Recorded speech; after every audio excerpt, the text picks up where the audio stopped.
Hello guys, good evening, welcome back to my channel. ನಿನ್ನೆ night ಒಂದು tragic incident ನಡೆದಿದೆ. ಅದೇನು ಹೆಂಗಾಯಿತು ಅಥವಾ ಏನು ಇಶ್ಯೂ ಇರ್ಬೋದು ಅದ್ರ ಬಗ್ಗೆ ಎಲ್ಲ ನಾನು ಈ ವಿಡಿಯೋದಲ್ಲಿ ಎಕ್ಸ್ಪ್ಲೇನ್ ಮಾಡೋಕ್ಕೆ ಟ್ರೈ ಮಾಡ್ತೀನಿ. ಆ್ಯಸ್ ಆಫ್ ನಾವು ನಾನು ಗ್ಯಾದರ್ ಮಾಡಿರೋ ಇನ್ಫಾರ್ಮೇಷನ್ ಎಲ್ಲ ನಿಮಗೆ ಕೊಡೋಕ್ಕೆ ಟ್ರೈ ಮಾಡ್ತೀನಿ. ಸೊ ನಿಮ್ಮಲ್ಲಿ ಎಷ್ಟು ಜನಕ್ಕೆ ಈ ಟ್ರೆಂಡಿಂಗ್ ಟಾಪಿಕ್ಸ್ ಬಗ್ಗೆ ಇಂಟ್ರೆಸ್ಟ್ ಇದೆ, ಏನಾದರೂ ಇನ್ಸಿಡೆಂಟ್ ನಡೆದ್ರೆ ನಾನು ಆಲ್ಮೋಸ್ಟ್ ಎವ್ರಿ ವಿಡಿಯೋದಲ್ಲೂ ನಾನು ಇನ್ಸಿಡೆಂಟ್ನ ಕವರ್ ಮಾಡೋಕ್ಕೆ ಟ್ರೈ ಮಾಡ್ತೀನಿ, ಏನೇನು ಪ್ರೆಸೆಂಟ್ ಏನೇನು ನಡೆದಿದೆ ಅಂತ. ಸೊ ನಿಮ್ಗೆ ಏನಾದರೂ ಟ್ರೆಂಡಿಂಗ್ ಟಾಪಿಕ್ಸ್ ಬಗ್ಗೆ ಇಂಟ್ರೆಸ್ಟ್ ಇದ್ದರೆ, ಪ್ರೆಸೆಂಟ್ ಯಾವುದೇ ವಿಷಯದಲ್ಲಾದರೂ ತಿಳ್ಕೊಬೇಕಂದ್ರೆ ನೀವು ಚಾನಲ್ನ ಸಬ್ಸ್ಕ್ರೈಬ್ ಮಾಡಿಬಿಡಿ. ಚಾನಲ್ನ ಸಬ್ಸ್ಕ್ರೈಬ್ ಮಾಡಿ, ವಿಡಿಯೋನ ಲೈಕ್ ಮಾಡಿ, ನನಗೆ ಸಪೋರ್ಟ್ ಮಾಡಿ ಅಂತ ರಿಕ್ವೆಸ್ಟ್ ಕೇಳ್ಕೊಳ್ತಾ ಇದ್ದೀನಿ. So the bad incident yesterday night ಆಗಿದೆ, ಆಲ್ಮೋಸ್ಟ್ 2:30, 3 o'clock ಈ ಟೈಮಲ್ಲಿ. ಏನಾಗಿದೆ ಅಂದರೆ, ಬೆಂಗಳೂರು ಮೆಜೆಸ್ಟಿಕ್ಕಿಂದ ಗೋಕರ್ಣಕ್ಕೆ ಹೋಗ್ತಿದ್ದ ಬಸ್ ಅದು, ಸ್ಲೀಪರ್ ಕೋಚ್ ಬಸ್ ಅದು, ಸೀಬರ್ಡ್ ಅನ್ನೋ ಕಂಪನಿದು.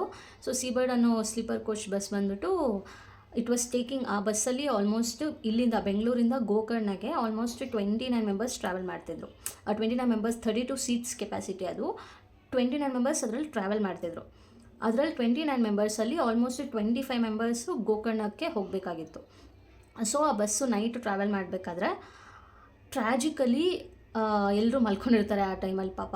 ಸೊ ಆ ಟೈಮಲ್ಲಿ ಲಾರಿ ಬಂದುಬಿಟ್ಟು, ಲಾರಿದವನು, ಇದು ಈ ಮೋಸ್ಟ್ ಆಫ್ ದ ರೀಸನ್ ಇದಕ್ಕೆ ಏನಾಗಿರ್ಬೋದು ಅಂದರೆ, ಲಾರಿ ಡ್ರೈವರು ಅವ್ನು ನಿರ್ಲಕ್ಷ್ಯಕ್ಕೆ ಆಗಿಬಿಟ್ಟಿದ್ದಾನೆ. ನಿರ್ಲಕ್ಷ್ಯದಿಂದ ಈ ಥರ ಆಗಿರೋದು.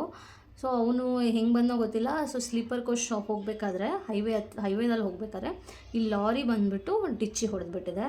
ಸೊ ಡಿಚ್ಚಿ ಹೊಡೆದಿದ್ದ ಕಾರಣ ಆನ್ ದ ಸ್ಪಾಟ್ ಬೆಂಕಿ ಹತ್ಕೊಂಡು ಲಿಟ್ರಲಿ 17 ಜನ ಸಾವನ್ನಪ್ಪಿದ್ದಾರೆ.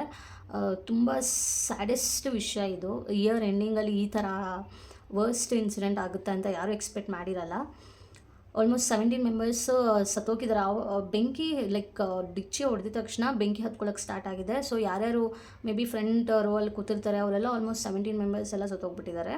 ರಿಮೈನಿಂಗ್ 9 ಪೀಪಲ್ನ ಅವರು ಕಾಪಾಡಿದ್ದಾರೆ. ಅಗ್ನಿಶಾಮಕ ಸಿಬ್ಬಂದಿ ಬರ್ತಾರೆ, ಸೊ ಅವ್ರು ಕಾಪಾಡಿದ್ದಾರೆ.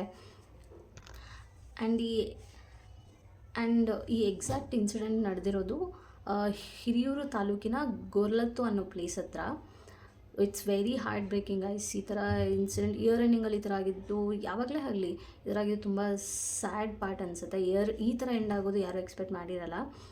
ಆ್ಯಂಡ್ ಆಲ್ಮೋಸ್ಟ್ ಈ ಇನ್ಸಿಡೆಂಟ್ ನಡೆದಿರೋದು ಹೈವೇ 48 ಹತ್ರ, ಹೈವೇ ನಂಬರ್ 48 ಹತ್ರ. ಸೊ 48 ಹತ್ರ ಇವಾಗ ಹೆವಿ ಟ್ರಾಫಿಕ್ ಇದೆ. ಆ ರೂಟು ಪುಣೆ ಕಡೆ ಅಥವಾ ಮುಂಬೈ ಕಡೆ ಹೋಗೋ ರೂಟ್ ಅದು. ಅಲ್ಲಿ ಜಾಸ್ತಿ ಹೆವಿ ಟ್ರಾಫಿಕ್ ಆಗೋಗ್ಬಿಟ್ಟಿದೆ ಇವಾಗ. ಆಲ್ಮೋಸ್ಟ್ ಒಂದು 30 ಕಿಲೋಮೀಟರ್ಸ್ ದೂರದಿಂದ ಟ್ರಾಫಿಕ್ ಆಗೋಗ್ಬಿಟ್ಟಿದೆ. ಆ್ಯಂಡ್ ಐ ಹೋಪ್ ಯಾರ್ಯಾರು ಈ ಥರ ತೀರ್ಕೊಂಡಿದ್ದಾರೆ ಈ ಇನ್ಸಿಡೆಂಟಲ್ಲಿ, ಅವ್ರ ಫ್ಯಾಮ್ಲಿಗೆಲ್ಲ ದೇವರು ಆ ಲಾಸ್ನ ಅವ್ರು ಇದು ಮಾಡ್ಕೊಳಕ್ಕಾಗಲ್ಲ, ರಿಕವರ್ ಮಾಡ್ಕೊಳಕ್ಕಂತೂ ಆಗಲ್ಲ. ಬಟ್ ಅವ್ರಿಗೆ ಬೈ ಗಾಡ್ಸ್ ಗ್ರೇಸ್ ಅವ್ರಿಗೆ ದೇವ್ರ ಧೈರ್ಯನ ಕೊಡಲಿ, ಲೈಫ್ನ ಲೀಡ್ ಮಾಡೋ ಶಕ್ತಿನ ಕೊಡಲಿ ಅಂತ ಅದೊಂದೇ ಬೇಡ್ಕೊತೀನಿ. ಆ್ಯಂಡ್ ಈ ಆಲ್ಮೋಸ್ಟ್ ಸತ್ತೋಗಿರೋರಲ್ಲಿ 17 ಮೆಂಬರ್ಸಲ್ಲಿ ಎಲ್ಲರೂ ಆಲ್ಮೋಸ್ಟ್ ತುಂಬ ಜನ ಗೋಕರ್ಣದವರೇ ಇದ್ದಿದ್ದು. ಇನ್ನೂ ಸೆಟ್ ಪಾಸ್ಟ್ ಹಾಗಂದರೆ ಅಲ್ಲಿ ಬುಕ್ ಮಾಡ್ಕೊಂಡಿದ್ದವರು ಆಲ್ಮೋಸ್ಟ್ 25 ಗೋಕರ್ಣಕ್ಕೆ ಡೈರೆಕ್ಟಾಗಿ ಬುಕ್ ಮಾಡ್ಕೊಂಡಿದ್ರು. ಸೊ ತುಂಬ ಜನ ಗೋಕರ್ಣದವರೇ ಸತ್ತೋಗಿದ್ದಾರೆ. ಸೊ ಅನ್ಫಾರ್ಚುನೇಟ್ ಇನ್ಸಿಡೆಂಟ್ ಆಗಿದೆ. ಇಟ್ಸ್ ವೆರಿ ಬ್ಯಾಡ್ ಅಂತೀನಿ. ಸೊ ನಿಮ್ಗೇನಾದರೂ ವಿಡಿಯೋ ಇನ್ಫಾರ್ಮೇಟಿವ್ ಆಗಿದ್ದರೆ ವಿಡಿಯೋ ಲೈಕ್ ಮಾಡಿ, ಚಾನಲ್ನ ಸಬ್ಸ್ಕ್ರೈಬ್ ಮಾಡಿ. ಆ್ಯಂಡ್ ನಿಮಗೆ ಏನಾದರೂ ಈ ಥರ ಟ್ರೆಂಡಿಂಗ್ ಟಾಪಿಕ್ಸಲ್ಲಿ ವಿಡಿಯೋ ನೋಡೋ ಇಂಟ್ರೆಸ್ಟ್ ಇದ್ದರೆ ಚಾನಲ್ ಸಬ್ಸ್ಕ್ರೈಬ್ ಮಾಡ್ಕೊಳ್ಳಿ. ನಾನು ಆಲ್ಮೋಸ್ಟ್ ಎವ್ರಿ ಟ್ರೆಂಡಿಂಗ್ ಟಾಪಿಕ್ ಮೇಲೆ ವಿಡಿಯೋ ಮಾಡ್ತೀನಿ. ಓಕೆನಾ? Thank you.